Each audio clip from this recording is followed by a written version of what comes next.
Hey, what's up, everybody? If you're catching the replay, comment replay. Basically, I'm gonna get on here with Robert, and we're gonna cover a couple of topics. And this is coming from a post I made a couple of days ago, asking what you guys wanted us to talk about. Um, we had some great feedback for the one we did last week and talk about massage regulation. That one was pretty fun. So let me invite some people and wait for Robert to get on here.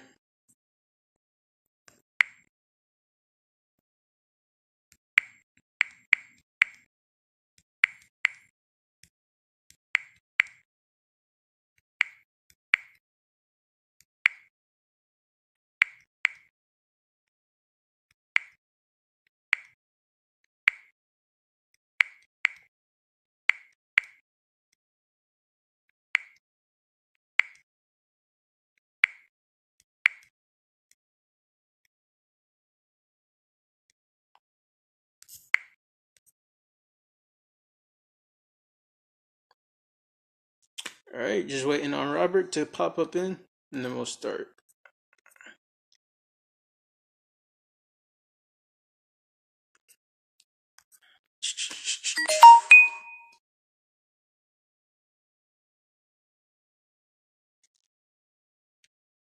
All right, it's in right now.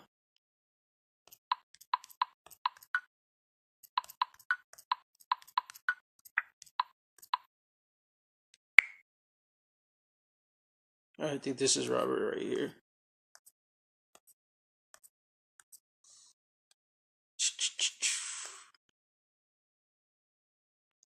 All right, I'm just waiting on Robert to join in.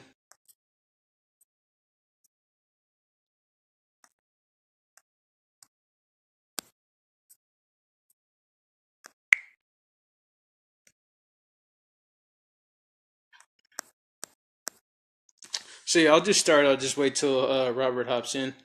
So basically, when it comes to like finding clients or whatever, it's all gonna be relative to your situation. So for example, me, I work at a franchise, and I usually have 2 days off. I'm pretty much going through redoing my whole business page because I'm switching to advertising for mat work. So I actually have a photo shoot coming up with a coworker to take pictures, do photos, all that stuff.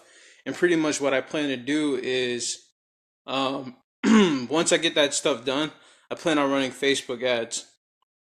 Because at least for right now, that's the most practical, simple way. Hold on, let's see if it's around. The most practical, simple way to do to get clients, right? Facebook ads. Because the thing with Facebook ads, I've seen a lot of people have success with them. If you see Scott Lindquist, he's in this group. He runs a group of his own. He runs Facebook ads. Well, he has a course for massage therapists, and basically, Facebook ads, no matter what industry you're in, you can pretty much get really targeted on the people that you find. So I think the most practical way for any massage therapist, no matter who you are, is just to run Facebook ads. Because that's what I at least plan on doing once I get everything set in motion. Right? There's so many ways you can go about it. Health fairs. Um, right? The list can go on and on and on. We see. I know some people say volunteer. So I mean, it's just going to be relative to you. Because I mean, for me, someone who's young and just works somewhere, I have plenty of time on my hands as compared to someone else who's maybe a little bit older, maybe not even a little bit older, but has a family, has a lot of other stuff going on. So, and at the same time, being that I work for someone else right now, I still have the cushion of a paycheck coming in every month. So, yeah, as far as social media platforms, I'd say basically Facebook is like basically the best bang for your buck. Right, we can go on and on and on about different ways and tactics to get clients. Robert still hasn't hopped on yet. Let me invite him again. Oh, psst, I thought I invited him. Okay. Um, If he doesn't come on, then that's my fault for not starting on time. So I'd say the best way to do that is Facebook ads. Um, what's it called? As far as platforms to be on in general, I did want to mention that. I think the best platform for any therapist to be on is just Facebook in general, because when you look at other sites like Instagram or let me if you look at other websites like Instagram or trying to merge with Robert. I guess he's on his laptop because I can't merge. Anyway, with sites like Instagram and YouTube, it's kind of far. It's like so much competition. On Instagram, uh, the traffic is pretty much free for now, and you don't have to pay for ads. But there's so many people on Instagram, and even with hashtags as well. Instagram, I guess I can go in. I can't really get too in depth about it because I'm not an expert. But the thing I've noticed with Instagram too is that it's not even just hashtags that have people find you. It's mainly the explore page. So if you're not familiar with Instagram, at the end of your post, you can put hashtags on it. Hashtag like yoga, massage therapist, blah, blah, blah, blah, blah. But this is the thing I've noticed because I actually have two Instagram accounts. Um, One is a personal one that I don't post that much on, and another one is jump rope themed. Anyway, so if I put in a hashtag like bodybuilding or hashtag yoga, things of that nature, I'll get followed by these accounts, but you can tell they're kind of spammy because they'll add you and then they'll do like follow unfollow, which is dumb, and that also kills your engagement on Instagram. Um, I've noticed when I followed somebody and it seems like they do the follow and follow, and then you don't add them, then you don't follow them back, and then they follow you, and then you go back and you see that they unfollowed you because basically what they did is their bot or whatever they had running their account, they're looking for specific hashtags. If you notice when you go on Instagram, and I notice I haven't looked up searched people up by hashtags in a while. For the most part, when you get on there, usually the way you find people, the way people get found is through the explore page. So if you know what the explore page is like basically the menu that you look into to check out videos, or basically all the viral content is pretty much on there. Because Instagram works just like Facebook. They're trying to show you stuff you like. So if you follow a lot of fitness accounts, they're going to show you a lot of fitness stuff. If you like a lot of beauty accounts, they'll show you beauty stuff. If you like food stuff, they'll show you food stuff, etc. I could go into detail. I could go on and on and on because I thought I understood Instagram, but Instagram is way more vast than just posting up a picture and just posting hashtags. Um, what are some other things I want to cover? Oh, one thing I want to cover was safety. I'll have to go back through the video and grab an app, so I'll just put it in the comments. As far as what do you mean it won't pull the feed? Is it lagging? Is it what's it called? Okay, so can you guys see me? Robert says that his phone can't see the feed and it keeps lagging. Is it lagging for you guys? Just let me know. Somebody, anybody, let me know if it's lagging. Because if it will, then I'll just cut the stream and restart. Oh, okay. All right, cool. Whatever. Okay, so it looks like it's on Robert's end. Okay, so another thing I wanted to cover was if you okay, Robert, you remember when we tested it? When you join, it's only from like cell phone to cell phone. So just hop off or whatever, or just join it on your cell phone. But yeah, back to what I was saying. Oh yeah, safety. Someone had asked about safety, but I mean, it depends on what you're doing. So for me personally, I do mobile. I, as a guy, okay, I, as a guy, usually don't worry as much about my safety compared to a female because ideally I'm not worried about, being assaulted. Because for me, this is what I at least worry about. I at least worry about if like I'm gonna potentially get robbed because someone could tell you an address and possibly set you up to rob you. I had found a client through Facebook Marketplace. So if you guys go on those buy and sell groups, you know the Facebook Marketplace, right? Um, I had sent a pic on my business page. I have a really nice, well put together photos. So I just grabbed one of the photos and posted in the Facebook Marketplace and advertised for massage. A guy had responded to it, but I thought it was kind of sketch because when he replied to me, he didn't have. I can't even remember what his profile picture was, but you guys know how there's like those people that'll get on social media and they never post pictures of themselves, which I don't understand. Anyway, we talked and looks like he only lived like 10, 15 minutes away from me. He does not live far from me at all. But I still was kind of unsure. So I get the address from him. He lets me know his name. We exchange numbers. And then when I finally go meet him, I was still kind of worried too, because like I'd never even seen his face, didn't even hear his voice. But I'm like, whatever. So when I go and see him, he was pretty much a regular dude. Like there was nothing weird or anything about him. So when I saw him, I was kind of like, he's a perfectly normal guy, but yet his profile picture on Facebook was kind of weird. I think next time I'll definitely call him or something like that, or try to see if there's some way I can see a photo of him because looking back, even though there was nothing wrong with him, that was kind of sketchy though to get a reply from someone from a massage and you can't even see their face or even have any idea what they look like. Because granted, Facebook, right? There's tons of weirdos and nut jobs out there on Facebook, so I have no idea. So next time, I don't know. I'll definitely have to be a little bit more thorough with like screening people's profiles because you never know. A lot of people do make fake profiles on Facebook. Um, there were some good apps that was recommended by one of our members, Lindsay Daniel. I did an interview with her, and she does mobile massage. So I'm gonna have to go back and find that. And there were some good apps that she had. I think it was one that God, I can't even describe them. I have to go back and find it. I know at least for some people, they say if they do mobile, they what do they do? They'll like let somebody know like, hey, I'm at this address.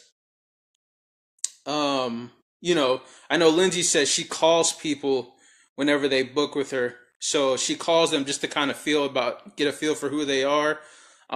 She'll check the area to kind of see what side of town it's on to get a feel if it feels right or not. Yeah, so I'll just have to go back and find that out. Another thing I want to cover was self care. I believe Jeremy asked about that. And the thing is with self care, I think that's really hard to recommend anything unless like I'm literally right in front of you. Because here's a couple of things. I think for one, it's just because of how we work, like ideally on a table. And it's not a matter of like a table versus I guess maybe it sounds like it, but a table versus mat debate. But ideally, I think it's just the fact that we're working on a table because we're constantly hunching over people. And I think probably the only good tip I can suggest, it's not really a stretch and it's not really like, some type of thing you can do with a lacrosse ball. My thing is be more mindful of like what you do. And what do I mean by that? I mean, be more mindful of just the things you do outside of the massage. Oh, as well as the things you do during the massage. So, for example, when you work, right, you do whatever, are you always looking down? Right? Are you always looking down at what you're doing?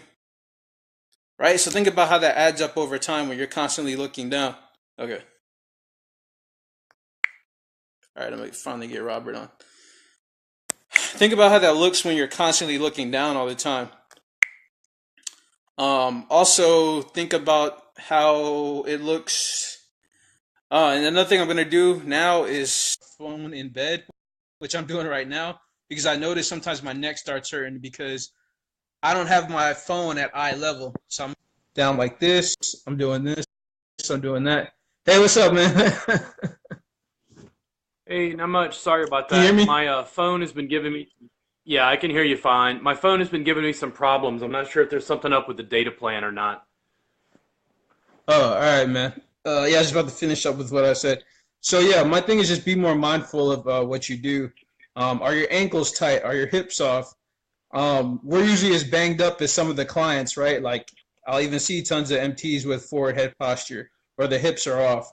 So when all those little things add up, of course, maybe you might even do maybe what 3 or 4 hours of massage, and then when you have all that going on, of course you're gonna feel all sore and stuff by the end of the day. If your hips are off, your shoulders are off, you're constantly looking down like this. So again, if one thing I would recommend, which I actually do myself, I'm not really into stretching anymore or using like a lacrosse ball or a tennis ball. I actually found this thing called the Feldenkrais method, and what it does is it's not you don't really stretch or any of that stuff.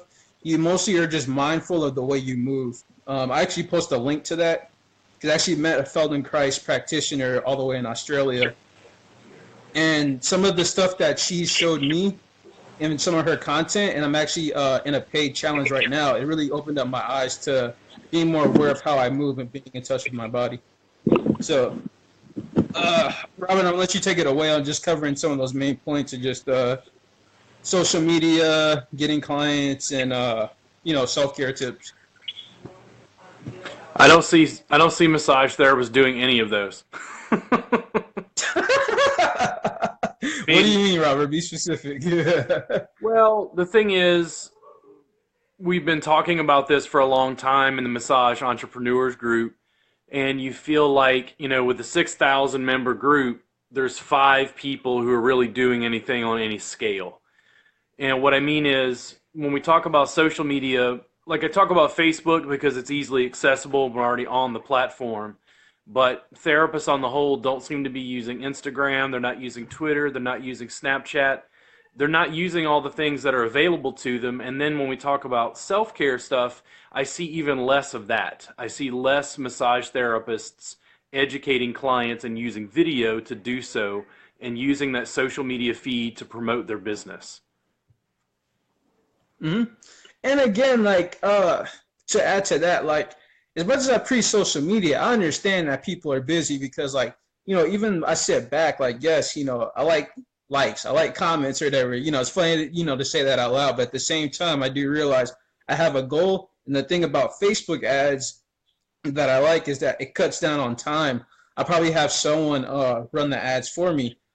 Yes, I'm building a following in the long run, but of course I'm trying to make sure I have bills to pay and stuff too because social media is really, really noisy. So it's hard to stick out, regardless of who you are. So that's why I'm trying to invest some money in Facebook ads because paid advertisement works, whether it's massage, whether it's doing hair, chiropractors. Oh, another thing I want to bring up. I know some therapists will say, and again, it's relative to your situation, like, oh, don't discount your prices, don't give a free session. Chiropractors use Facebook ads all the time. So think about this. A chiropractor can easily run a Facebook ad because they probably have a bigger budget to give a free massage, put that off to their massage therapist they employ, and then there you go. They're constantly bringing in new people to sign up for their packages or wellness program. So Facebook ads, like for sure. If you don't want to post all the time, then like invest in Facebook ads. Like that's what I'm doing. Um, that's like because right, we can go over Instagram, but I mean, again, it's Well, it's we get noisy on we get Instagram.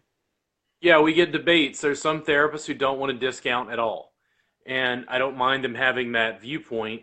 Then we get therapists who don't want to give away information on how people can work on themselves because they think the clients aren't going to come see them. Because if they work on themselves and they're better, then they're not going to come see us. And I don't understand both of those viewpoints. That seems just totally absurd to me. Yeah, exactly. Because how many of those people are gonna do the stuff anyway? Not, not any of them. I tell people stuff all the time. Like I'll say, look, your hips are like this. Oh, I just had a lady recently. She had frozen shoulder, and I was letting her know that, hey, I know you feel that it hurts right here. I understand. And I worked on that for like at least a good 20 minutes. When I finally turned her over, I was like, look, do you see how tight your pecs are? I was like, it's rolling your shoulders forward.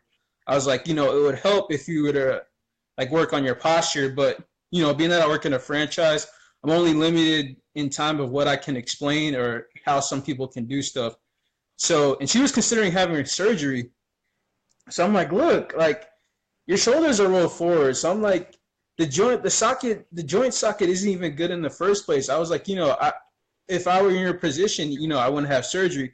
Now it sounds like I'm overstepping my boundaries, but it's like, realistically, you're gonna cut right that tissue in the back, and then your shoulder's still not in a good position anyway. And I showed her, I'm like, look, all this other stuff is off. I'm like, your shoulder's not in a great position.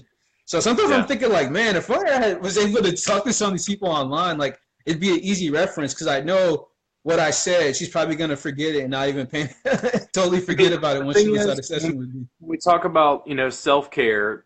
What I really caught on to was I was trying to give self-care at a chiropractor's office I worked at for 5 years in the Austin area. And I kept giving the same advice over and over again because the people were coming in for a 30-minute session. And then it finally dawned on me I could make a video and do it once and then just send them to my YouTube channel. And then over time, you built this vault, you built this library of information, but it wasn't just sharing it once. It meant that when I was on a forum and massage therapists had a question, I just shared the video. But it increases my social media reach, and those backlinks go back to my website. It increases my search engine optimization, and I'm providing a free resource for people. And yeah, and that's the thing. I'll have people hit me up about like posture and this, or that. And I'm just like, well, I don't necessarily really know unless I actually were to sit down like right in front of you. Someone I'm friends with, they were like, you know how to crack bones and shit? And I'm like, what are you talking about? She was like, aren't you a chiropractor? I'm not even joking. I'm not even joking. I think she's seen a couple of videos of mine of me talking. So in her mind, obviously. Exactly. The thing is, her assuming you're a chiropractor, think about it from the public's perspective. The public is not used to massage therapists educating at all. She assumes you're not even a massage therapist. She assumes you must be something else. Does that make sense? And that's what I mean. Yeah. It's our whole image issue with our industry as a whole. When we deal with education and education of the public, massage therapists get mad at something like Rubsy. They're afraid of, people drawing innuendo or something towards our industry. But those same therapists are not going out and educating, and they're not going out and educating using video. Mm-hmm. And what I actually did for this guy today, hopefully he does it. So I saw he had like some slight forward head posture. He's a band teacher. He's been doing band since he was in 5th grade. We're actually the same age, actually. And I gave him the name of a Facebook group that I'm part of. It wasn't to solicit him on social media. I won't even contact the guy.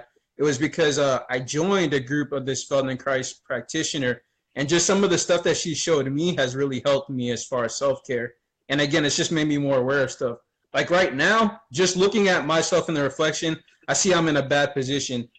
My shoulder's kind of this way, and I'm just holding my phone out in front of me because I'm trying to keep it charged. I shouldn't even unplug it. But anyway, so yeah, I know I'm not in the best position, and it made me kind of think, okay, it's not even when these clients just work at their job. It's like what they're probably doing what I'm doing right now. They're in their bed, on a laptop, on a cell phone. It's like those little things that add up. So I definitely do some stuff to reverse all this crap I'm doing tonight.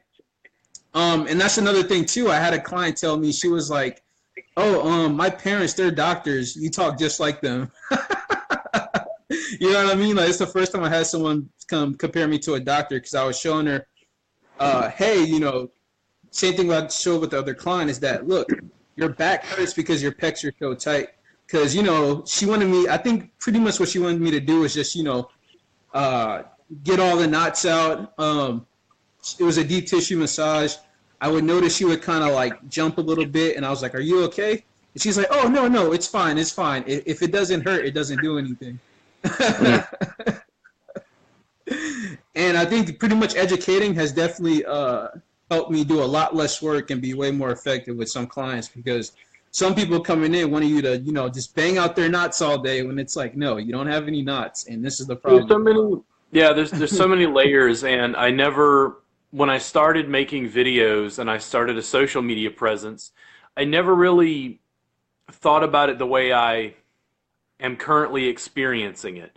I thought I would just be drawing local clients, and then I slowly started to build a teaching practice. But then increasingly, what's happened is I not only have organic traffic from new people finding me who are local, I not only have a bevy of like regular clients who live locally, I'm also getting people from out of state, which I think is the craziest portion of it. To have someone from New Hampshire, Minnesota, Florida, people starting to travel to Texas to take my classes, and always when I say, "How did you find me?" they're like, "Oh, I found some of your YouTube videos." Now, it takes Hmm. time, and that's the thing. A lot of the therapists, what I notice is we can give them great advice all day long, but they're unwilling to change their mind, and they're also unwilling to do the work. If you're willing to do both, if you're willing to change and grow as the industry evolves and changes, as the media and marketing and technology changes, and you're willing to do the work consistently, that's where the real money is. Yeah. And I mean, it's tough because like when every time I come up here, I don't act like I'm a guru or anything. Because I mean, even though it's my aim to have a fully established practice, I at least have the cushion of working for someone else. So there can be days, and there's plenty of times, right? I might get on. I have a day off, try to figure out some marketing materials, or just some days where I'm just like chilling around and just bullshitting. But it's like I know when I go back in the job, I have a paycheck coming in. If you're you're working for yourself, right? Maybe you just made that leap, stuff like that, or maybe you didn't have any money saved aside. It's tough because I can only imagine like when I get mad when a client cancels, but I know that maybe the next day my books would be filled. It's another thing when you might be slow, and the next day is slow, then the next day is slow, and the next day is slow, and you don't have that paycheck Yeah. coming in. And for a lot of therapists, when I talk to them about being in private practice, they want to break out on their own. And I have to tell them that there's no shame in working for somebody else while you build your own practice. It's not something that happens overnight. And for me, I worked at that chiropractor's office for 5 years while I built my private practice because I needed the income stability to pay bills and then build up enough income to buy a home. Yeah, exactly, and that's the thing. You need income because those bills. I mean, obviously, I've seen those bills never stop. What was another thing I want to address? Oh yeah, so Mark, I think that's his name. Yeah, Mark. He wanted to talk about like like what it's like. I guess harder for being a male, and I feel like that at this point it's kind of like beating a dead horse. Is it tougher for a guy? Yes, Yes. but I mean you kind of just adjust to it because, for example, I feel like if you work for yourself and you've worked on your website and done videos, I don't even think that should be an issue because it's like for the most part, if someone sees your website, your videos, there shouldn't be a confusion, right? Like, oh, I'm calling to get a massage. Are you a female or a male therapist? It's like they clearly The see thing you, is, they clear your picture. there's a hurdle. There's a hurdle for the public for a variety of reasons, and we can't really do anything about that. If your marketing materials, your website, your social media, your education, you're standing in the public, you're an educator. And when I say you're an educator, I don't mean you're going out and teaching classes to massage therapists. I mean, are you a massage therapist who's educating your target market? Because if you do that, and you say, "Hey, I work on CrossFitters." Okay, so you show the CrossFitters how to work on each other. You show the CrossFitters how to work on themselves. You take specific exercises that the CrossFitters do and you break it apart and say, "Listen, you're using your hamstrings and you're using your glutes to do this specific thing. The reason you're having problems is because those muscles are over contracting or tight or whatever. Here's how we address that using massage and body work that you can use yourself." If you give those CrossFitters that information, who are they going to think about next time they need help? You. No, exactly. But your marketing has to be way above that initial hurdle. It's like, oh, it's a guy. So? I mean, I used to spend time being bothered about this, and I just decided to be better than everybody else. And when I say that, what I mean is not an ego thing. It was just make your website better. Give out more free content and information than any other therapist. Continue to push forward no matter what happens, and just keep growing and developing. Now, I did that for the first 5 years at that chiropractor's office. I was still working 60 to 80 hours a week like I do now, except now it's all my business. A lot of therapists don't want to hear that. It's like you're going to work 60 hours a week and get paid for 20. And I tell therapists, if you don't want to work for yourself, especially initially, then just work for somebody else. Because if you don't want to do that 60 to 80 hours a week, I don't think you're going to be able to build a solid enough private practice to be able to pay your bills and really support your household. Yeah, man, and like I'm realizing myself, like it's really hard work. Like, I look back at like how many the videos I put out just to get people just to at least know who I am outside of like just like just the couple of like friends and family members that I have, just to get people outside of that circle to know who I am. Like, I have people in other states that know who I am. Not that that's really even any of a big deal, but it's like, man, if only they lived in Houston. I know they would get a massage from me if only they lived in Houston. Well, and the other thing is, it starts to become weird because Houston is a large city. People have family in Houston, or they vacation near Houston or whatever. And it's like, it's amazing that if you continue to make videos and you upload those to YouTube with decent keywords, eventually you're going to build a following around the U.S. And then when somebody knows they're going to Houston, it's not just the person who watches your videos, it's the fact that if you've built a following, the people who've watched your videos tell their family members who are going on vacation, oh, you're going to Houston, you should get a massage with Sterling. Exactly. And word of mouth is digital now. I mean, there'll be a lady who literally, guys, like if you're a guy and you're watching this and you can't quite figure it out, one, I'm happy to chat with you. Two, join the Massage Entrepreneurs group. But I'll make a YouTube video and show somebody how to work on their shoulder. A lady will write me 6 months later and say, listen, I was in a car accident, I hurt my shoulder, and I did that video you showed me on coracobrachialis, and my shoulder feels so much better, thank you. And I wrote her on my YouTube channel, and I said, listen, thank you so much for the great feedback. I'm really glad that the video helped you. Would you go to my Yelp profile and write a review? And she did. I helped the lady for free. But what did she do for me? She left digital word of mouth. And who did she develop an association and affinity to? Me. But it wasn't a paying client. Massage therapists are thinking way too small, male or female. They're thinking way too small about what it is we deliver and what we do for a living. It's not just the service. It's not just the session. It's not just that. It's way bigger than that, depending on where you decide to steer. Mm-hmm. And a big thing is that in this one of these marketing groups I'm in, that really made me think about how I just approach what I'm doing in general. Is like, when you think about your business, you got to think of your business like this. How does my business serve people, right? Like, how do you help them besides just when they're on your table, mat, etc.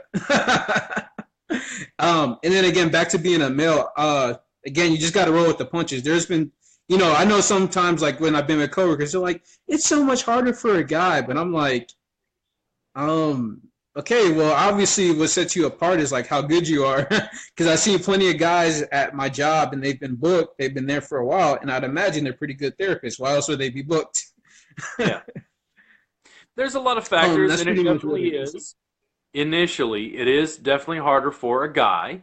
What I tell guys is, listen, you're going to have to work 3 times as hard as the females in the industry. End of story. And if you don't like that, then you need to choose another field to work in.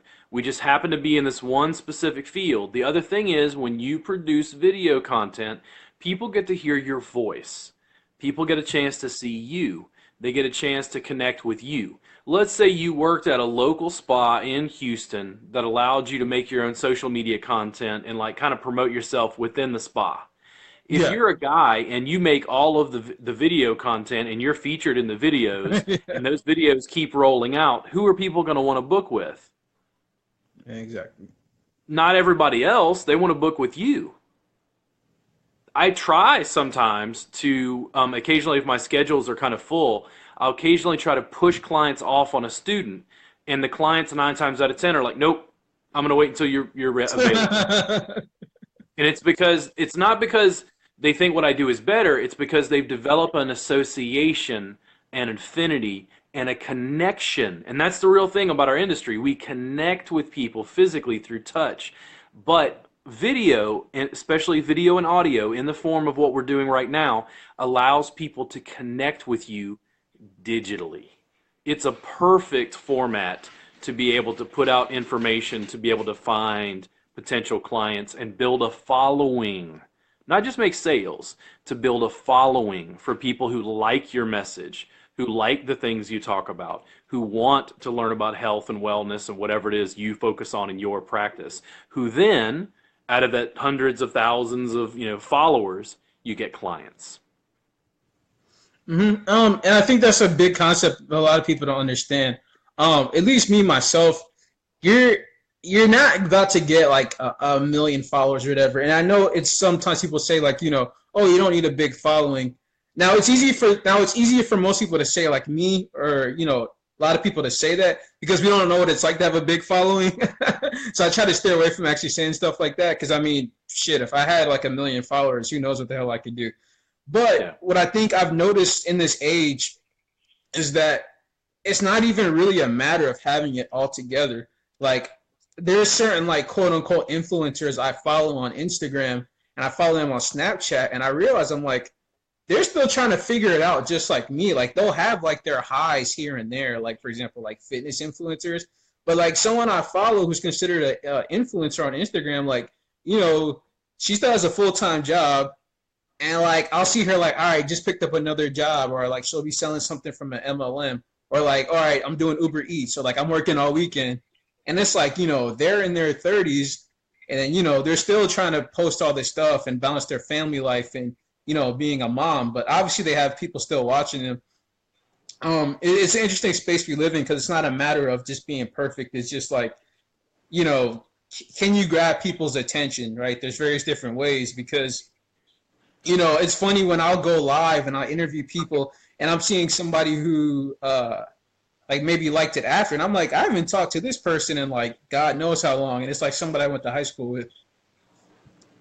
And I think that's a big thing that I think that's a concept most MTs aren't grasping because you don't realize that it's more than just, like Robert said, it's more than just people in your local area. It's like you can literally connect with the world. So, for example, if I had the ad budget, I would run ads and target the whole state of Texas in my parameters. Like if I had the ad budget to do that, because and I like how you brought up like when people travel, because I have plenty of clients who in the area I'm at, it's near a lot of engineering buildings.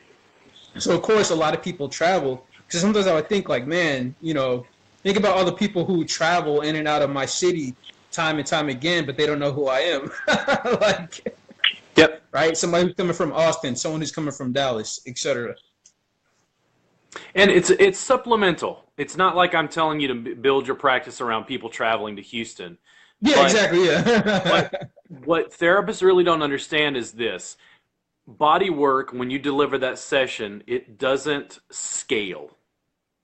But when you make a video, that video exists digitally online and replicates itself 24 hours a day because somebody in China can watch that while you're sleeping. And you're like, well, why would I want somebody in China? And it's like, listen, if he's on Google and he's watching that video, Google is collecting all of that data. They're allowing more people to see your video when they interact, comment, and share your stuff. So it's like that person can help your popularity. It's like the fact that I do an interview with you, Sterling. I mean, we're just on Facebook, on our phones. I couldn't even get my phone to work. All we do is figure it out, press a button. It's easier than ever. And this video I will probably download and then upload to my YouTube channel, and it will live forever. Yeah, exactly. Like I thought I had everything out figured 2 years ago, and like I'm still learning new stuff every day because every day, every day. You see like the platforms are constantly changing. Like yes. Just even 3 months ago, I was trying to figure out how to do joint broadcast on here, and then like that wasn't really happening. No, the thing is, like, I keep talking and stressing the importance of social media, and I was playing a catch-up game But it got to a point where the industry was here, and I started to see like I was rising up because I was evolving with it more rapidly than the industry was. And then you came along, and then all of a sudden I saw you did an interview with somebody, and I was like, did he use some crazy software on Facebook to be able to like interview? I don't know how he did that. So that's the thing. It's like the software itself continues to change. You know, there used to be a bigger gap, for instance, between, say, Instagram and Snapchat. But Yeah, slowly exactly. what has happened is Instagram is pulling features that are very similar to Snapchat, so there's less of a gap. But all of the platforms, from YouTube, Facebook, Twitter, and Instagram, are live. Live. Stories, live. Because it's increasing connectivity and it's keeping people on the platform. Clients don't want to see text. They want to see a photo. Beyond a photo, they want to hear your voice and they want to see you. And we are in a very personal industry. They need to be able to see and connect with Sterling. Yeah, exactly. Because that's the only way you stick out. Like especially in Houston, I guess I can't account for every single massage therapist in Houston, but if I just at least look through like my friends list, like I always sit back, I'm like, no, I never see anybody make videos. Like it's so weird. Like actually, when I sit back and think about it now, I was like, I literally never ever see anyone make a video. How many massage therapists are in Houston? Give me a quick guess. I'd say we at least have 50,000, maybe more, because Houston's such a Okay. big city. 50,000 therapists in one city, in Houston. How many of them make videos with any regularity? Probably not a lot. I'll take a guess. 5. Tell you're the one who does it the most consistently, and it's not about this video. It's about Yeah. 100 videos from now, 1,000 videos from now. And the thing is, if you continue doing that, who basically becomes a local celebrity of the massage community in Houston? You do. Yeah. It's not as difficult. Exactly. It's not as difficult. It's not as difficult as people think. The technology gets easier and easier every day. You just have to use this. This is the most potent communication tool ever invented in human history. Use it. It's so easy. Like you don't have to have a perfect camera. Like see, and this is the thing I realized too. Yes, it really does help for you to stick out. If you can get the quality and you can afford it. But again, if you at least have substance, and again, it's relative to the platform. Like this video is just me just sitting in my room, right? The lighting's not the best, whatever. Sound's probably not the best either. But it's considering it's Facebook. Now, what I would consider okay quality for Facebook, I wouldn't necessarily upload to Instagram because, again, for some of you who are on Instagram and you see the accounts you follow, a lot of the content pops out, right? Instagram, a guy, I took his master class, how he pointed out is like Instagram's like a walking billboard. So if this, like, so for example, say if I screenshotted this and had this as the thumbnail to my video, well, no, if I uploaded this and my thumbnail to the video, that's not really going to get me to the explore page, things like that. People can still find me, and I guess I'm kind of going off on a tangent, but it's going to be relative to the platform. If I'm on Snapchat, right, I'm probably not going to be on Snapchat all day. I'll just maybe do like 3 parts on the story max, right, and then get off, right? Only thing I'm going to be really spending a lot of time on is something like Facebook, because a platform like Facebook really brings in the discussion as compared to other platforms.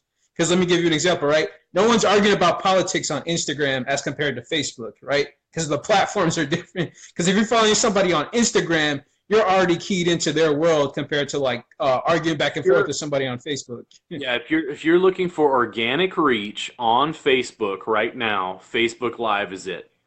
There is nothing on Facebook that is going to give you as much organic traction as Facebook Live.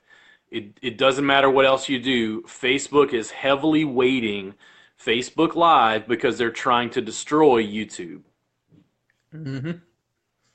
And with YouTube, if you guys really pay attention to the platform, Facebook is pretty much moving more towards entertainment. Like I've seen like TV shows that are pretty much on Facebook now.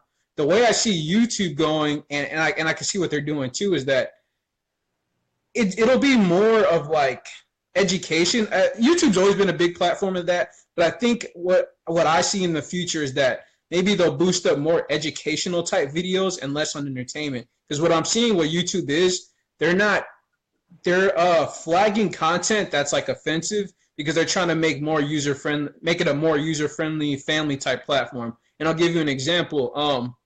If there's any other vegan members in here, I've been vegan for 3 years, and I used to follow a guy named Durian Rider, and he's pretty much catapulted his career by like, making offensive content and like criticizing people, calling out big YouTubers about their diet, having drama with other vegan YouTubers, promoting a raw till 4 diet, which is pretty much you eat raw fruits and vegetables, and then once 4 o'clock comes around, you have like a cooked meal. He got so much backlash, him and Freely. If you don't know who that is, just look her up on YouTube, another vegan YouTuber. And then they'll tell people that, the reason why they're gaining so much weight is because they had a damaged metabolism. They push a lot of pseudoscience, like it's ridiculous. So he actually got his channel shut down. And YouTube actually suppresses content that is like, more like drama, criticizing people. It's like it's not boosting up that content as much because they're trying to clean it up. And the big thing is that I think they're falling under pressure to sponsors because, right, a sponsor isn't going to hop on a video that's like criticizing somebody. Yeah. What was another thing I wanted to bring up? Again, what I would suggest too, and I'll probably put links to, is I would join some marketing groups because, again, massage schools, they just can't keep up with the big changes. So, like, for example, the thing I'm trying to work on is getting a chat bot. And basically what a chat bot is it pretty much turns your messenger into a subscription service. I actually need to I'll post a link to some because I need to set one up and I need to get a computer again. I'll probably just pay somebody to do it. So again, instead of maybe having to get somebody on my email list, which I'm actually trying to do as well, I can just have them interact with the messenger bot. So pretty much they go onto their page and it's pretty much a sequence. So I'll give you a quick example. A guy who I know, he's a personal trainer. He has a chat bot. When you comment on the video, it's like you just comment yes or something like that. The bot will send you a message like, hey, you seen my video, blah, blah, blah, blah, blah. Here's a free meal plan. Then you wait a little bit. I think it's like a day later. We're going through the sequence. It sends you another message. Hey, do you want to check my 5 free steps to blah, blah, blah, blah, blah? And then like each day by day, he'll release a video. I have some other marketers, chatbots I'm subscribed to, and they'll say, hey, did you catch my Facebook Live about this, this, and that? Okay, if not, here's the video right here. So for some people, it might be twofold. Some people might get annoyed by that, so maybe so, again, but sometimes I just don't even read it at times. Yeah. When I do things, the only real automation we've had is like via email usually. And the thing is, there's a series of emails that I wrote that, they're conversations. They're emails, then they're kind of long. They might be like a page. And they're emails that go into some detail about my business or my life. And it's like stuff for students who are interested in what I'm teaching. And the thing is, I used to get mildly offended if people unsubscribed. But the thing is, they're not interested in your message. They're not interested in what you have to say. Mm-hmm. If they're interested in what you have to say, and that's where there's this interesting thing, because production value is important, but part of the reason people like this video, the reason that Seth Goley, Spencer Harwood, and Gina Stevens Murray are here is we're real. It's authentic. I'm sitting on my couch in my house. You're getting to hang out with me in my home. And the thing is, that's what's happened with social media is, to a degree, it's Hollywood. But to a degree, it's real. It's authentic. It allows the technology, this industry disruption. It's no longer about cable. It's about this. And you're able to connect with people. When you talk about like automation, chatbots, giving people free content and resources. If people don't want your free content and resources, why would you want those people to pay attention to you? Exactly. You want followers. You want fans. You want people who engage with you. All of my social media, people are still amazed that I answer all of my messages. There are people who regularly, they just call me. My phone number's all over the internet. They call this phone, and I'm like, hey, what's going on? Okay, you're in Virginia. You're looking for a class. And I'll sit and have a 30-minute phone conversation with them if I have time. Because right now, I've still got more time than money. And eventually, you'll have more money than time, and shift, right? But the thing is, it's about building a following. This tool of connection, again, is the most powerful tool we've ever had. When you start talking about chatbots, Sterling, our industry ain't ready, dude. You and I are going to go make a fortune before other massage therapists even catch on to what's going on. Catching on to the potential of what's actually there. And the reason I keep stressing social media is this continues to grow and evolve and change and give us other options. I'm trying to get those options before everybody else and make use of them while it's still inexpensive. The reason we keep talking about Facebook ads is Facebook ads for the past couple of years, they're much less expensive than they're going to be, 5 years from now? Because 5 years from now, people will be, fighting for positions. It's going to cost more, right? But the thing is, how many massage therapists right now are advertising on Twitter? Because you can advertise on all you can advertise on all of these free social media platforms. And again, it just depends the way you go about it. I particularly brought up Facebook ads because, again, I guess like being on social media, but obviously hey, obviously you're trying to make money and build your practice. So again, there's so many ways you could go about it. So again, for me, at least Facebook ads, which I'm trying to work on, it really cuts down all that time. I mean, if you're persuasive and you can really sell yourself via text somehow, then like every platform is good for you, whether it's like Instagram DMs, whether it's just Facebook. People will ask me, they'll write me, say, on Facebook, on my business page, and say, what's the best way to contact you? And I just kind of think there for a second and go, well, I mean, one, it depends on what they're looking for, and two, it's like I answer all of it. Like, you comment on a YouTube video, and as long as I know that you commented, I'm going to go in and talk to you on YouTube because it generates conversation and noise.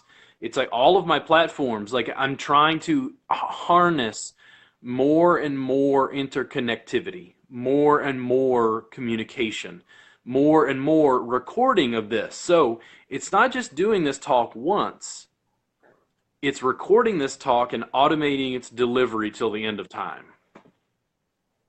Exactly. And the thing is, it's really not that hard. Like I think some people feel like it's so hard and overwhelming. Like, it's literally not that hard. I'm literally just turning on the camera and talking. They're thinking about it too much. They're thinking about it too much.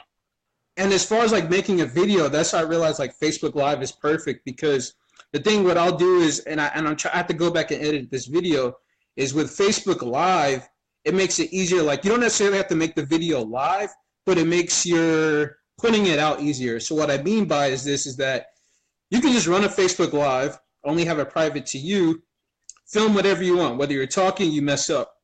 You do some body work, you do here, you do there, whatever, right? Go back, download the video, cut down the parts that you don't want, and then use that to repurpose content. That's pretty much what I've done in past videos. I just have to go back and edit them. And I realized having Facebook Live makes it easier too, especially with what I'm doing, because now that I'm switching to mat-based work, it's not as awkward having a Facebook Live as like, not that it'd even be awkward if they're on the table, but it's obviously a different perspective when like, right, someone's like naked on the table compared to like, right, all right, go lay down on the mat, and then I do my thing. Yeah. Like, it makes it so much easier to show what years ago when I was trying to market Thai massage, when I was trying to figure out the differences, it was weird because in my head there was this mental blockage where it's like, well, they want massage. It's weird. I mean, I like it. I think it's way more effective, but it's not what the consumer's looking for. They're looking for table cream, glide, and nudity. And this is on a mat and they're clothed. And then I turned it around and I went, well, wait a second. Okay, think about it this way. What I do, what are the advantages? Not the disadvantages. Don't worry about what the culture wants. What are the advantages? And I'm like, they're clothed. I can film everything. Yes. And I go, why aren't I? Oh my God, that's it. the fact that it's clothed, you just film what you do and just keep making videos. You just keep showing people what you do. And I don't have to worry about drape. I don't have to worry about whether someone is covered. I don't have to worry about like sexual impropriety. I'm a guy. Like it's more challenging to be a guy, right? But it was someone flagging your video. they would see tips, they're like, whoa, he works on people when they're clothed. And I'm like, yeah. So it removed some of that sexual innuendo. So I played to its strengths. And its strengths were that it was public and you could do it clothed. People could see it. You could, document stuff and record it. Yeah, and I'm trying to get so guys, I did an interview with a teacher I know in the area, a yoga teacher. And what I was doing is I was offering her a free session because she had hit me up, and I'm pretty sure she was curious about getting a massage because after I posted a status, she hits me up and asked me how much I charged, and I told her, and she said I'll keep that in mind. But then I told her like, hey, I'm getting a mat. I actually just got my mat in the mail. I was like, do you want to do a session? Because I was like, look, I just need to you just let me record it because I was offering her 90 minutes for free. I was like, let me record it, 90 minutes, and then do a testimony. Let me do a testimonial after, and I have to follow up with her and see how it goes because she's like, all right, it sounds good, but I have to see if my boyfriend is okay with it. And I was like, well, just tell him it's acro yoga, and then we were just like laughing and shit like that. But so, see, and the thing is, those little subtleties, because you're figuring out the marketing, Sterling. But from her perspective, my guess is like, oh, I have to check with my boyfriend. There's a weird thing with intimacy in our industry, and you and I are very comfortable with it. I've been doing this for 15 years, so I've got a much broader perspective of like how people deal with touch in our culture. But again, from a marketing perspective, you're playing to its strengths. And here's the thing. You're giving away a 90-minute session. And there are people who will tell you not to do that. Don't do that. Don't do that. But here's the thing. If you record that session and you break it into 3 or 4 parts, she's providing you 4 or 5 videos worth of content that are going to advertise you. So you figured out a way to get value out of giving her something for free. And how's she going to feel about you and promoting you and talking about what you do after that session? Yeah, exactly. And then the main thing, even with that too, besides the video footage, she knows people, so she knows other yoga teachers. She has people that come to her, and then again, that easy video reference, like, hey, I went to this guy, and have the video like right there, like, hey, I went to this guy. This is what he did for me. Like, I'm thinking of the long run. Connection, intimacy, and networking. Now, here's the other thing from her angle, and she was a yoga teacher. Why don't you guys trade? And basically, she gives you a private yoga lesson. And then she does her Facebook Live, but she's now promoting you through her channel. Because now it's back and forth. Yeah. Mm-hmm. And then I think, and it's not even I was aiming to ever get her as a client actually, but I think she would have an investment to get a session from me because I actually did take her yoga class. I actually took a private yoga class with her before, and I actually took a yoga class at the studio that she teaches at. So obviously she's seen that, I've invested, because, I basically invested money in her technically, right? Because, I paid her more for a first consultation than she normally even charges. Because I think we were just going to do an hour, like for the consultation or whatever, or like however long we did the class. But I said, okay, I'll actually pay you a little bit more. And then she offered to extend me a little bit more time. So, and I've gone to some of her other yoga classes. And the thing that I think got her interested too is because I was talking about how I worked on a 16-year-old and her hips were off. So she messages me and she's like, can you tell if someone's hips are off? I'm like, yes. And then she's like, I think I messed up my hip by leg pressing. So I'm like, how much are you leg pressing? She was like 450 pounds. And I'm thinking like, her hips are definitely probably off if she was leg pressing 450 pounds. So I got to hit her back up until I have my mat, and we definitely got to set up a session. And I'm actually going to do photos with Christina on Wednesday. Yeah, exactly, Sally. Exactly. I'm thinking about the long run. And it's only going to cost me 90 minutes of my time. That's also part of the issue I see is the therapists don't want to change and evolve. They don't want to work at it. And then they're also at a point where they're not thinking about the long term. They're thinking, I run an ad, I get a bunch of clients. And that is Yeah, part of it. I'm not saying you don't want to break even. But yeah, the exactly. long arc of building a business means I give away tons of stuff for free. The long arc, because it wasn't about making money immediately. It was about building a huge following and then making money the last 10 years of my career.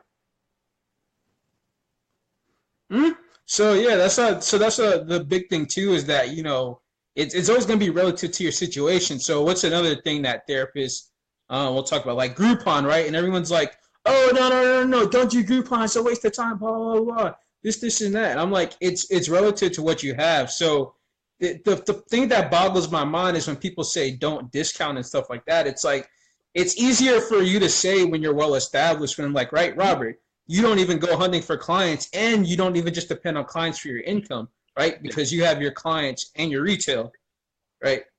Okay, yes. You clients in your retail. So if you have a time where maybe you're slow or whatever, you don't see a client that day, you still have stuff coming in because you have people downloading, your materials, and then of course you have classes. So obviously, I'm sure you're making way more from classes than sessions because you have multiple people paying, Yeah. X amount of price. So right, it's different if this is your sole income, right? You're in it for yourself, and that's your sole income, and the only way you make money is by seeing clients, right? That's going to be different. So you probably are going to discount so you can at least make your bills for the month, right? You got to pay rent. Well, the thing You is, got to when, do other when, it, stuff. when it comes to a discount, it's like there's a lot of factors and variables. And when we say that or we say Groupon, it makes me happy when on the entrepreneurs group now, like I'm promoting entrepreneurship.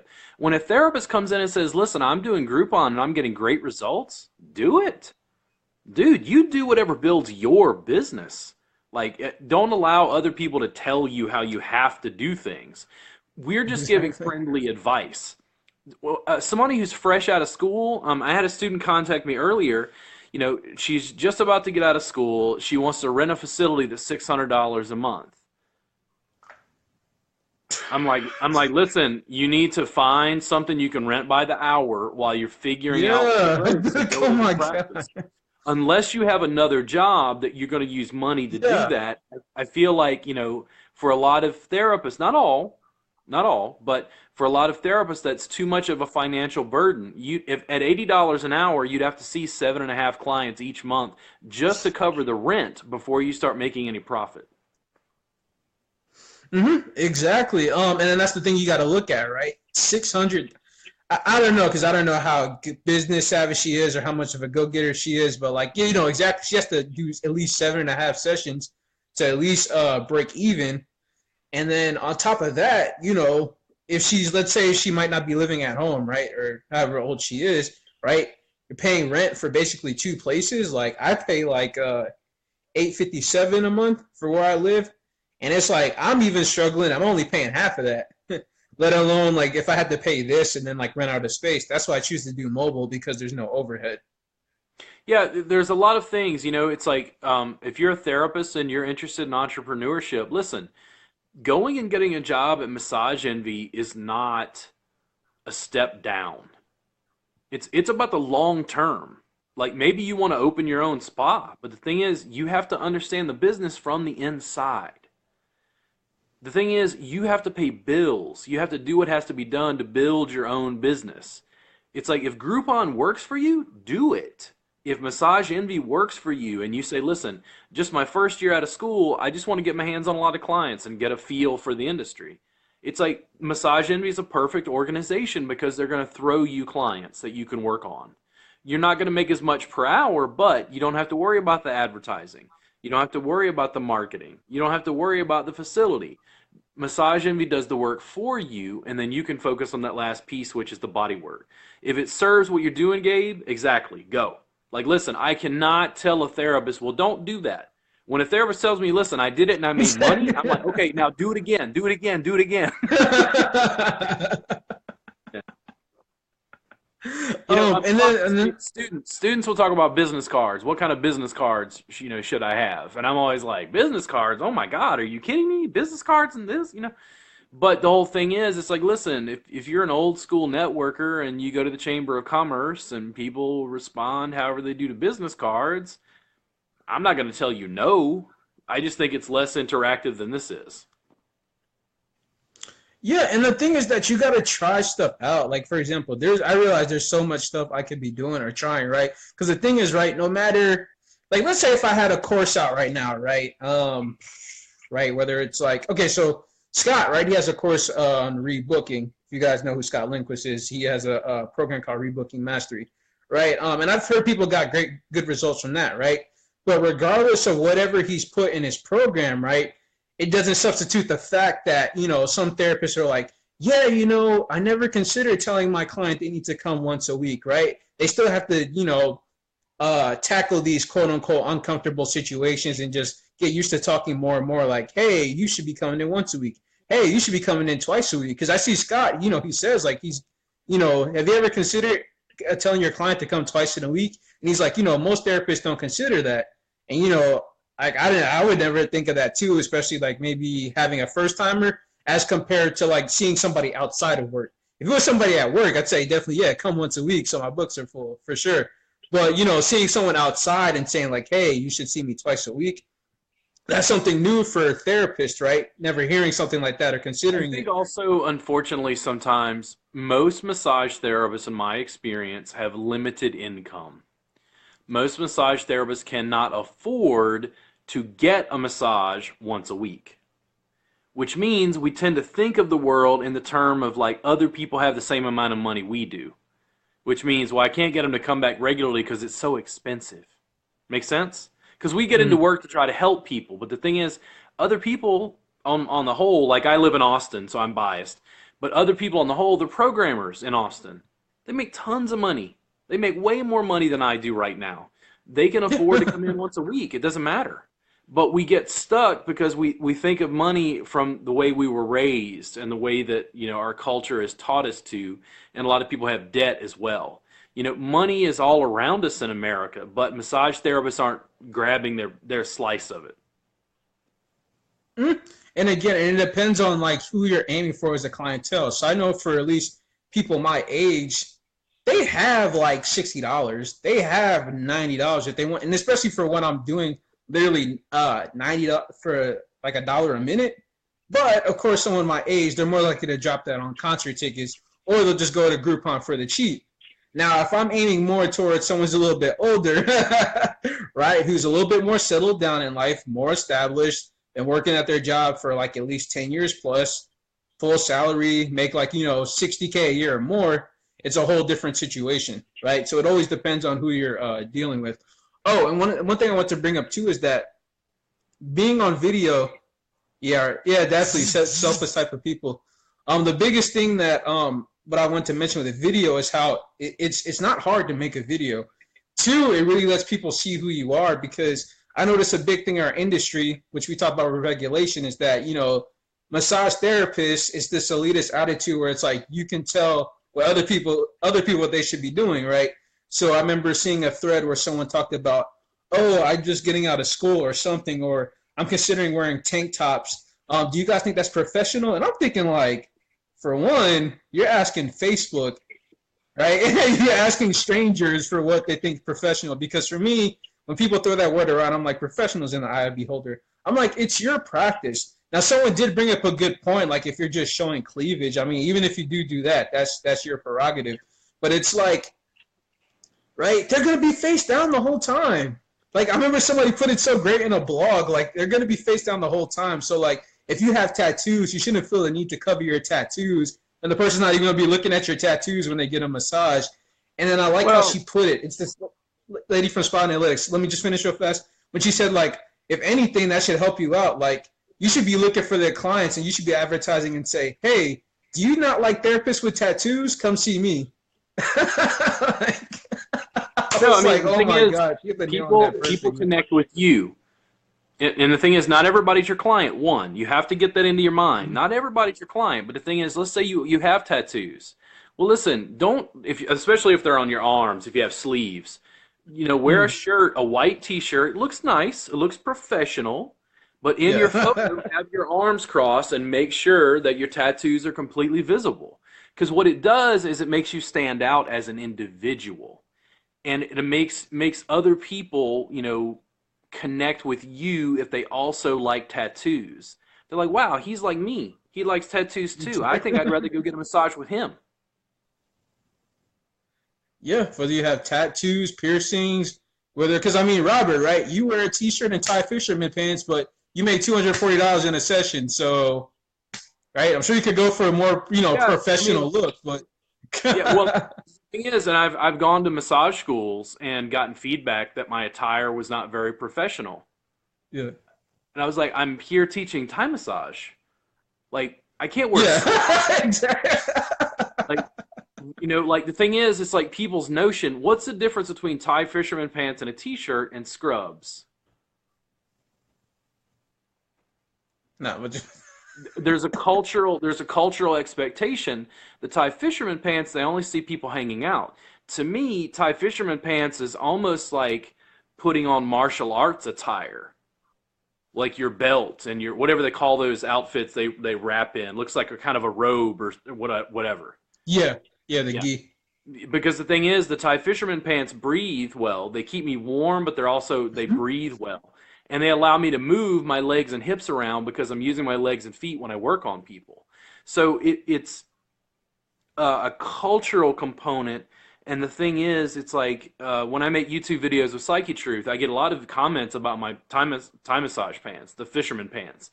People will comment on it and say, "I don't like his pants. Why can't he wear normal pants? I don't know, Yeah. It's just that one little thing that made me look different. And even when I worked at the chiropractor's office for those 5 years, once I figured out how to start doing table tie, and then they allowed me to bring a mat in. Once that happened, and it happened successfully, I changed my attire. I didn't wear scrubs. I wore a white t-shirt just like before, but I wore Thai fisherman pants. And nobody said anything. But everybody noticed that of all the other therapists, they're like, the guy, he wears these interesting pants. They're kind of different. And everybody started to associate that I did something differently. And they're, oh, he does the Thai massage. Oh, he works on a mat. And it made you individualized. And that's what this technology allows. This allows me to connect with people who like breakfast tacos and drink tequila like I do. Exactly. I'm still considering what to wear for the photo shoot that I'm doing. I'll probably end up getting scrubs just to see how it turns out in the picture because I feel like it would pop out more compared to like, just because I mean, ideally for me, right? If I'm doing, my version of Thai massage, right? The stuff I learned from YouTube University, t-shirt and, shorts would just, that'd be the thing. But I understand like image is everything. So I'm gonna go to a uniform store and because Christina was telling me the place she went to, they have scrubs that are made from like sports like material now. So I'll put that on and see how that looks and see how that pops in the photos. Because that was my initial thought. I was like, maybe I should go start trying out some Thai fisherman pants now. Because especially right since they usually go up to like your ankle, right? The Thai fisherman pants. Yeah, I was like, that's perfect for moving your Slightly feet around. various lengths. You can also find them as shorts. Okay, yeah, well, okay, even better. I mean, I've thought about, we'll see how this goes over time, but I kind of like using the technology to play with the audience and test things out. I literally like to make videos and just wear costumes. And then this is me. I'm not saying everybody else do this. Like literally shoot a video, but I'm wearing a tux, a full tux, and I work on somebody, and I never mention that I'm in a tux, just to see how the audience on YouTube, how do they respond when they're flipping thumbnails and they see a guy in a tux like doing them. They're like, what? And then the next video you change like I'm in hunting gear, like camo. Oh yeah, that'd be funny, man. Just to mess with people, but you never say, like little things about social media and the way that you communicate with people are interesting to me. And it's like you're looking for something that catches people's eye. It's visual because people are visual.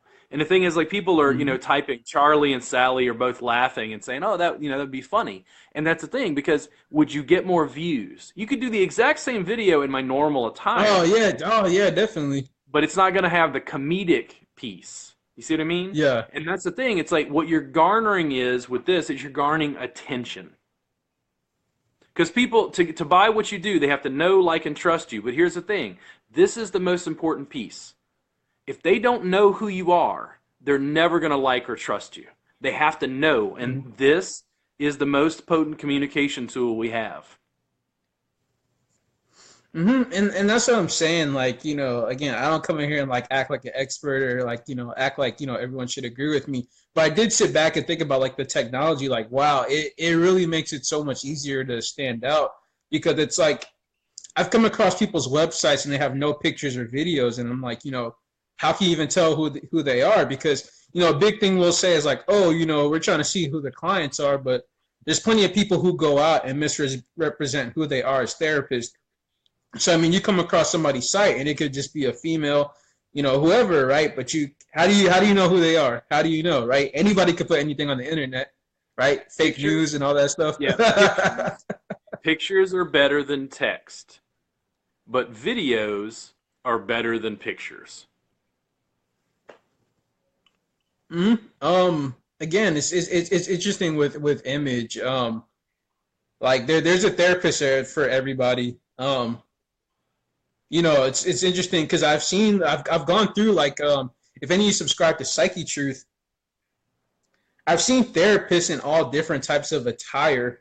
Pretty much what I think gets Psyche Truth views, if you guys find it, it's pretty much like the thumbnails, how it appears like, when you see the camera angle over the person's back, or if there's like a leg showing. But if you look at Psyche Truth as a whole, people have come in different types of attire. Some people have been a little bit more, professionally dressed than others. But again, I think mostly people were just there for the content, not necessarily how the person was dressed. And, Psyche Truth, their massage videos, if you follow the channel, pretty much what's made that channel is pretty much the massage videos. That's actually the only reason why I even subscribe to the channel. They do other stuff like, health and wellness as far as like nutrition, yoga, but really massage is really what drew it in for me. But again, most of the time, I think it was just more the thumbnails, and then it's just someone seeing like a beautiful girl get a massage. I think that's what gave them the views, not necessarily how the therapists were dressed. I've seen therapists dressed in all different types of attire.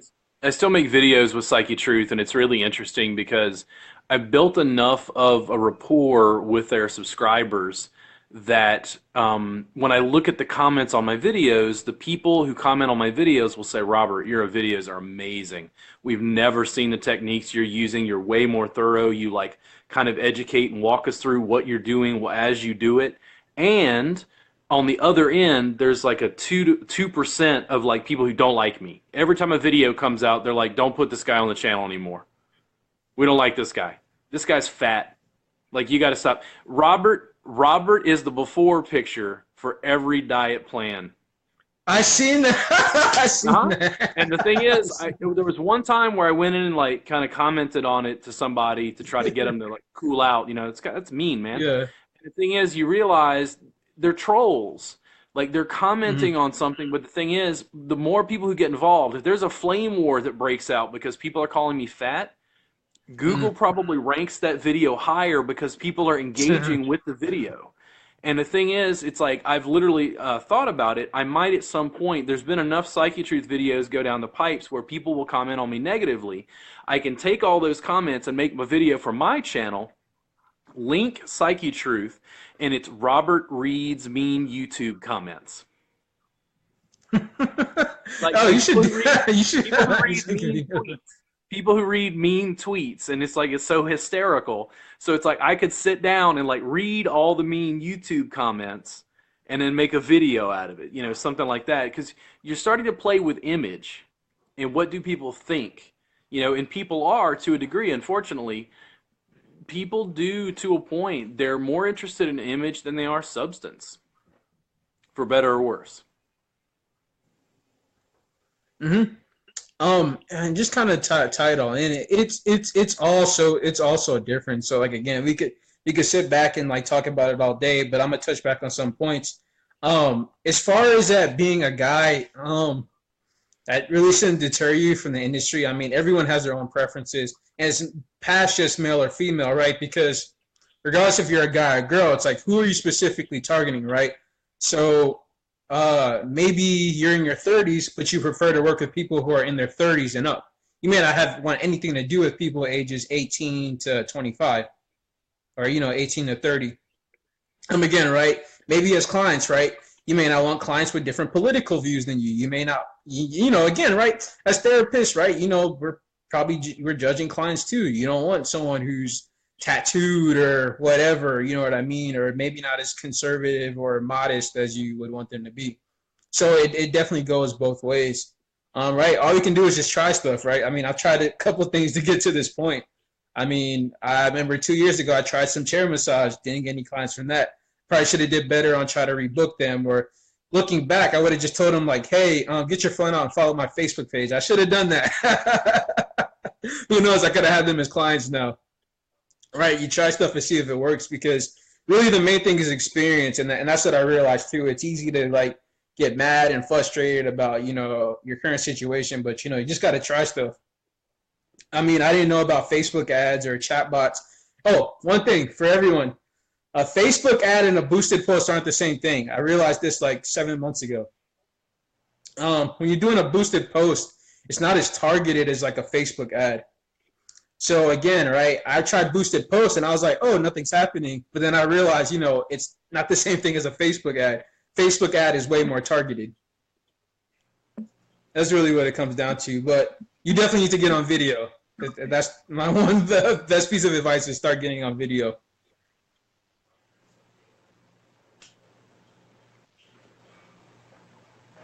It's a slow process. You're building a business. It's a long arc, and you're not going to understand everything when you start. When I started, my wife said, you need a website, you need a blog, you need social media. When she got to Twitter, I was like, please, I love you. I want to stay married. I'm going to go do yoga so I can relax. I don't know why anybody would use Twitter. That doesn't make any sense to me at all. It's the dumbest thing I've ever heard. Now, I tweet daily. But like I have a different sort of practice and a different take on what this technology is now than I did 7 or so years ago when I really got started pushing the business.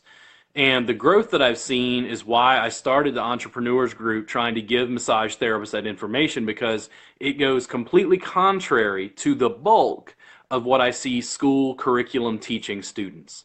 You and I, Sterling, in making this video, it's like, you and I, over time, if we keep doing this, making videos independently and together, we're giving massage therapists a template of sorts to build a business in 2017 that schools are not. And then even and I'm not trying to knock anyone who sells marketing materials, but even some of the marketing stuff I see isn't really up to date with what's happening now in the industry. Because again, learning about the Facebook algorithm, that was a big thing for me, because I know some people would say, oh, I'm not going to post on my personal page. It's only for business, but not, it's only personal, blah, blah, blah, blah. Where it's for me, I post on my personal page because it's easier to get engagement because of the algorithm. And then right now, I don't have so much money to push for ads. But what I do realize I need to do is start putting more of my content on my fan page. And then, again, Facebook ads gets really in depth, is that you can target people who like your content, not necessarily people who follow your page. So that sounds like I really got to start pushing and starting to grow that too, because also I noticed with Facebook too, as far as when I talk to people about ads, the more followers you have, the more likely Facebook is to boost out your ad, which makes sense too, because if you only have 20 followers, why would Facebook expand your reach to whatever ad you're running compared to if you had 1,000, 2,000, or just even a simple number like 500. So I'm gonna actually link some of these groups that I'm in, because I don't really follow any massage therapists for business advice. As far as social media is concerned, is because with marketers, they're always testing out new things in regards to social media, and then they'll usually be the first ones on it in regards to some of the updates when it comes to Facebook or Instagram, or anything that's happening with Snapchat, Twitter, etc. But yeah, that's all I got for the night. If you got anything else to say, then I'm gonna hop off. Oh, yeah. Well, you can join the Massage Entrepreneurs Group, and the subscription service that I have is rgwellness.teachable.com. That subscription service has about 50 hours of pre-recorded video content. You get a live class once a month, and you get access to our Facebook group. It's me taking this technology and pushing it as far as it will go for online education for therapists who are out of state or out of the country. It's $7 a month.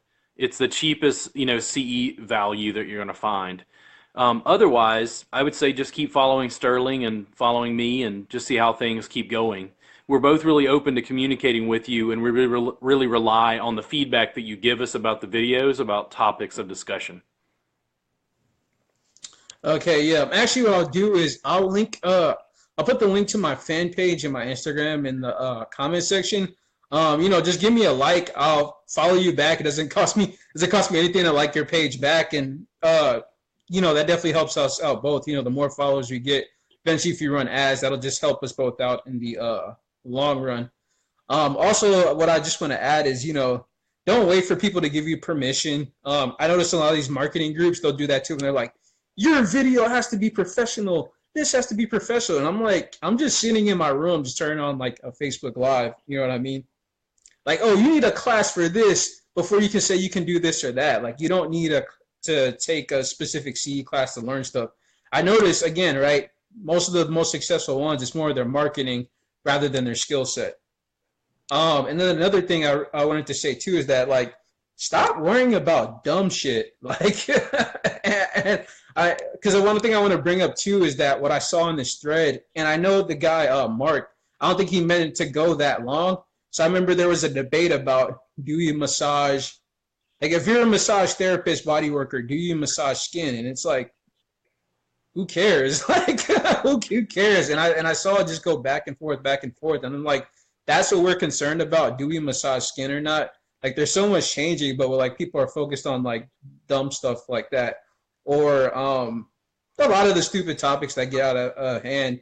And I'd like to see, and I'm say this publicly, is that, and I'm not the type to bash anybody, but what I was seeing, as far as I see in general from the pain science community, is that they don't really, and me and Robert talked about this, they don't do a really good job of educating people. So I noticed with the pain science community is that, at least from what I've seen, and these are just my words, is that they seem to do a lot of telling people why they're wrong. No, they just tell people they're wrong instead of telling them why they're wrong. I don't get that. I'm like, we're supposed to be helping each other, but then it's like, you talk about a topic and then it's like, no. There's no evidence. You got to educate clients. Here's the thing. Here's where, with Reboot, this is the thing people don't quite understand. They don't have a full perspective of what I'm doing. Reboot long-term incorporates elements of pain science. I'm basing what I'm doing on research, and I'm basing what I'm doing long-term on research and pain science. But the pain science community, in my experience, and this is me personally, I feel like they've done a poor job of educating therapists, and they've done an even worse job of selling it. Because what I'm trying to do is package mat-based bodywork and pain science and then sell it to the American consumer. That's what I'm trying to do.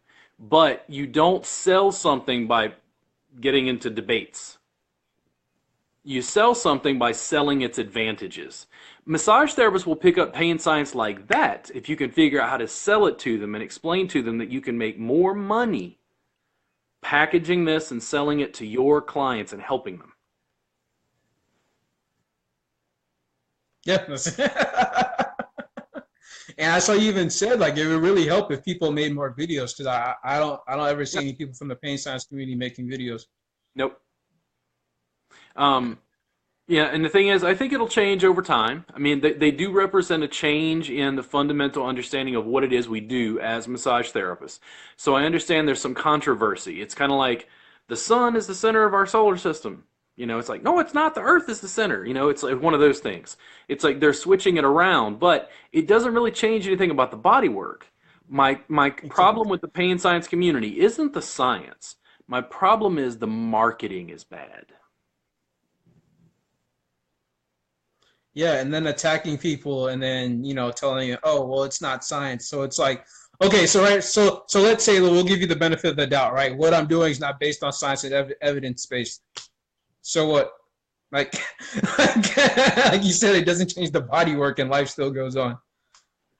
Oh Yeah. man, but all right, man, I'm gonna call it a night. Yeah, pleasure talking with you. Thanks again, Sterling. All right, man. Bye. Bye. Good night.